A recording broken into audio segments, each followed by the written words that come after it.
Alright, animal lovers. Today I'm diving into the wild world of iguanas, and trust me, you're about to be surprised.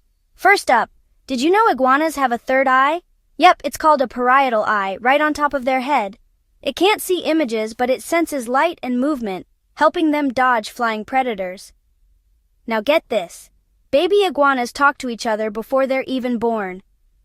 Inside their eggs, they make tiny vibrations to sync their hatching, so they all break out together. Teamwork starts early for these little guys.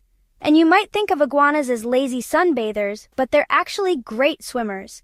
If spooked, an iguana can dive into water, hold its breath for up to 30 minutes, and use its powerful tail like a propeller. Here's one for the foodies. Some iguanas are strict vegetarians, munching on leaves and flowers. But the marine iguana from the Galapagos? It snacks on salty seaweed and even sneezes out the extra salt through a special gland.